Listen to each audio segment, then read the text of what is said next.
BR Ambedkar ప్రాణాయిత Chevella Sujala Sravanthi project మన కౌటాల మండలం తుమ్మిడిహెట్టి వద్ద నిర్మించాల్సిన ప్రాజెక్టును కేసీఆర్ తీసుకుపోయి కాళేశ్వరంలో కట్టిండు.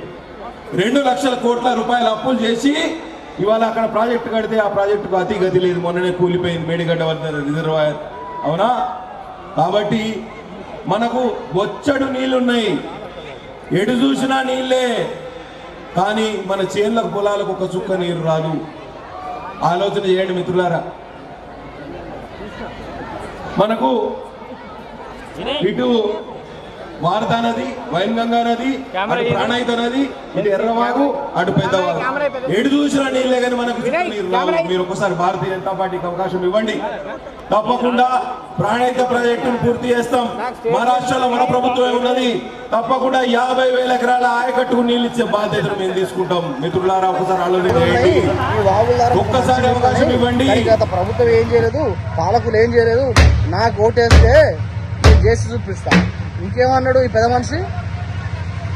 మళ్ళీ ఒక డైలాగ్ కొట్టిండు. ఏమరా డైలాగ్ అంటే, చూసిండ్రా ఓ మహారాష్ట్రలో కూడా మన సర్కారు ఉన్నది, నాకు ఇక తిరుగులేదు, నేను పొడుస్తా, నేను పీకుతా, మొత్తం రైతులకు ప్రాంత ప్రాజెక్టు కట్టి రైతుల కాళ్ళు నేను అడుగుతా, నన్ను నమ్ము, ఒక్కసారి అభివృద్ధి చేస్తా అని చెప్పేసి పెద్ద డైలాగ్ కొట్టిండు. అక్కడ ఉన్న వాళ్ళందరి చెవులలో పూలు పెట్టిండు. ఏం పూలు రా అంటే అది బంతి పూలు, చామంతి పూలు, మల్లెపూలు, కనకాంబర పూలు. ఇంకేమైనా ఉన్నాయా? ఏమున్నాయరా? అవి కావు. ఇవన్నీ పెట్టి చెవులలో పూలు పెట్టిండు. నేను అడుగుతున్నా, ఈరోజు ప్రాణహిత ప్రాజెక్టు మొత్తం ఈ ప్రాంత ప్రాజెక్టు దక్షిణ తెలంగాణ వైపు పోయింది. ఇప్పుడు సిరిపూర్ నియోజకవర్గము, బెల్లంపల్లి, చెన్నూరు, మంచిర్యాల, ఆసిఫాబాదు, ఈ సిరిపూరు అంటే ఈ 5 నియోజకవర్గాలకు మంచిగా వాటర్ వస్తాయి మనకు. ఇంకొకేమన్నాడు, 50 ఎకరాలకు నేను ఆయకట్టునిస్తా, పంటలు పొలాలు మొత్తం సస్యశ్యామలం కావాలి, భారతీయ జనతా పార్టీ కోట అని చెప్పేసి మిమ్మల్ని చెప్పి మన చెవులలో పూలు పెట్టిండు.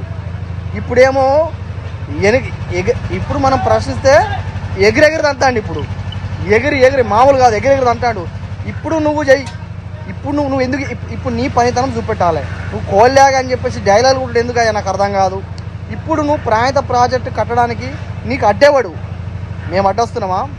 రైతులకు నీళ్లు తీసుకురామని మేము అడుగుతున్నాము, మేమేమైనా అడ్డుకున్నామా? పంట పొలాలకు నీళ్ళు వస్తే మేము కాదంటున్నామా? మహారాష్ట్ర ప్రభుత్వంతో నిన్ను మాట్లాడగా నీకు అడ్డేవాడన్నా నాకు అర్థం కాదు. నీ విషయం ఏంటంటే నీతో కాదు. ఒకసారి డైలాగ్ కొట్టినావు, ఏది అసెంబ్లీలో డైలాగ్ కొట్టినావు, నేను గుండు చేయించుకుంటా, అక్కడ మాకు అన్యాయం జరిగింది, ఓ మామూలు డైలాగ్ కాదు. నేను అనుకోలేక ఈయనతో అవుతుంది అనుకున్నా, కానీ కేవలం ఆ డైలాగుల మట్టకే ఈయనతోటి ఏమీ కాదు, వేస్ట్. ఈయన వల్ల పనులు కావని చెప్పేసి చాలా క్లియర్ అయింది. ఆనాడు ఎలక్షన్లోనేమో ఒక స్టంట్ పెట్టాడు, అంటే రైతులను నమ్మించడానికి, రైతుల చెవులు పూలు పెట్టడానికి, రేపే తెస్తా మాపే తెస్తా అని చెప్పేసి ఓ మామూలు డైలాగులు కొట్టలే. ఒక దిక్కుమాల పాదయాత్ర చేసిండు, జై ప్రాణహిత అని చెప్పేసి. ఇప్పుడు ఏమైంది? ప్రతిపక్షంలో ఉన్నప్పుడు నీతో నువ్వు కొట్లే అన్నావు, అదేం చెప్పుకున్నావు, బాగుంది సార్. మరి నువ్వు ఎమ్మెల్యే కదా, జాతీయ పార్టీ ఎమ్మెల్యే. మళ్ళీ నువ్వు ఇంకొక డైలాగ్ కొట్టిండు, మొత్తం నాకు ఒక్కసారి గెలిపిస్తే అసెంబ్లీని మొత్తం ఏదో అష్టదిగ్బంధం చేస్తే ఏదో పెద్ద డైలాగులు కొట్టిండు. ఏందయ్యా ఇది? నీకు సాధన కాదని చెప్పేసి రాజీనామా చేసి కూర్చో, నీ ప్లేస్లో ఇంకొక ఆయన వస్తాడు, నీతో అయితలేదు. ప్రాణిత ప్రాజెక్టు మీద ఒక స్టేట్మెంట్ ఇవ్వన్నా, నాకు అర్థమవుతుంది. ఒక స్టేట్మెంట్ ఇవ్వు, నీతో అవుతుందా కాదా?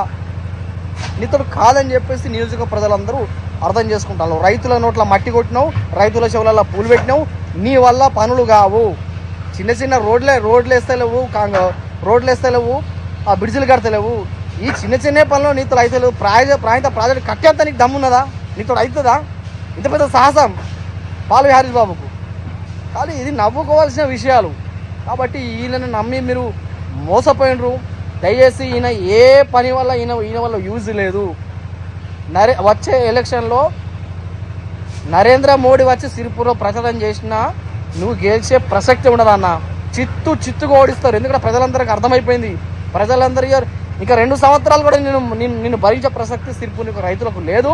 నీకు సాధ కాదని చెప్పేసి అవసరం మాకు అర్థమైంది. అందుకే మిత్రులారా నియోజకవర్గానికి ఇప్పుడు కొత్త నాయకత్వం అవసరం ఉందని చెప్పేసి నేను కోరుతాను మిత్రులారా. జై భీమ్.